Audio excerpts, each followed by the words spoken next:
आम बजट में गैर भाजपा शासित राज्यों को नजरअंदाज किए जाने से नाराज इंडिया गठबंधन के घटक दलों ने नीति आयोग की बैठक का बहिष्कार करने का ऐलान किया है।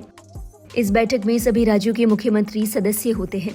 नीति आयोग की बैठक 27 जुलाई को होने वाली है। इन घटकों ने बुधवार को संसद भवन परिसर में विरोध प्रदर्शन करने का ऐलान भी किया है। इनमें से 3 कांग्रेस शासित राज्यों के मुख्यमंत्री हैं। बता दें, तमिलनाडु के मुख्यमंत्री M.K. स्टालिन राज्य के साथ अन्याय के खिलाफ पहले ही बहिष्कार का ऐलान कर चुके हैं। कांग्रेस अध्यक्ष मल्लिकार्जुन खड़गे की अध्यक्षता में मंगलवार को हुई इंडिया के घटक दलों के संसदीय दल के नेताओं की बैठक में आम बजट पर विस्तार चर्चा हुई। खड़गे के सरकारी आवास पर हुई इस बैठक में लोकसभा के विपक्ष नेता राहुल गांधी सहित कई दलों के नेता मौजूद थे। बैठक में शामिल एक नेता ने बताया कि बैठक में गैर भाजपा शासित राज्यों को नजरअंदाज करने के मुद्दे पर विस्तार से चर्चा हुई। उन्होंने बताया कि बजट में भेदभाव को लेकर घटक दलों में काफी नाराजगी है। बैठक में ही इंडिया के मुख्यमंत्रियों द्वारा नीति आयोग की बैठक का बहिष्कार करने का ऐलान किया गया है। बैठक के बाद मीडिया से बातचीत करते हुए कांग्रेस के वरिष्ठ नेता प्रमोद तिवारी ने कहा कि इंडिया के घटक दलों ने बजट पर चर्चा की है। ये बजट 3/4 हिंदुस्तान खासकर गैर भाजपा शासन वाले राज्यों को पूरी तरह नजरअंदाज करता है। उन्होंने ये भी बताया कि इंडिया गठबंधन बुधवार को संसद भवन परिसर में विरोध प्रदर्शन करेगा।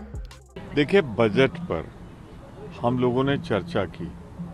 ये बजट 3/4 हिंदुस्तान के राज्यों में, खास तौर से उन राज्यों में विशेष रूप से जहां गैर भाजपाई सरकार है, पूरी तरह ब्लैकआउट किया गया है, पूरी तरह विकास के नाम पर शून्य कर दिया गया है। तो निसंदेह कल प्रोटेस्ट करेंगे हम सब, पार्लियामेंट के बाहर और पार्लियामेंट के अंदर भी अपनी आवाज़ उठाएंगे। शांतिपूर्वक ढंग से, लोकतांत्रिक ढंग से हम अपनी बात को रखेंगे। लेकिन ये अन्याय, ये जो एक संघीय ढांचा है भारत का, उस संघीय ढांचा के खिलाफ बजट है। ये मैं बहुत जिम्मेदारी से कह रहा हूँ कि जो हमारा स्ट्रक्चर है, फेडरल स्ट्रक्चर है, संघीय ढांचा है, उसके खिलाफ है ये बजट। ये भारतीय जनता पार्टी का बजट नहीं है, ये भारत सरकार का बजट है।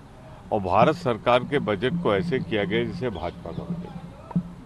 आपको लगता है कि भेदभाव हुआ है सभी राज्यों के साथ और इसी वजह से आप लोगों ने ये फैसला किया? मैं कह तो रहा हूँ, वही बात तो कह रहा हूँ। सुबह कितने बजे सर? 10:30 बजे मकर द्वार पर आप सब सादर आमंत्रित हैं। हम पहले वहाँ करेंगे एंट्री पॉइंट, और उसके बाद पार्लियामेंट के अंदर भी हम रखेंगे अपनी बात को। पार्लियामेंट के अंदर आप प्रोटेस्ट करेंगे, भाग लेंगे चर्चा में कल या उसको पोस्टपोन? निश्चित रूप से भाग लेंगे, लेकिन अपनी बात तो कहेंगे ना, बात भी कहनी है अपनी, चर्चा में भाग भी लेना है, वहाँ भी कहेंगे, चर्चा में भी कहेंगे, और हम एक कदम और आगे बढ़ सकते हैं। उस पर हमारा विचार चल रहा है कि नीति आयोग की जो बैठक है उसमें हमारे ज़्यादातर मुख्यमंत्री, वार्ता चल रही है, उसमें न शामिल हों, जिस तरह से, क्योंकि ये पहली बार हो रहा है कि भारत के संघीय ढांचे के खिलाफ ये बजट आया है।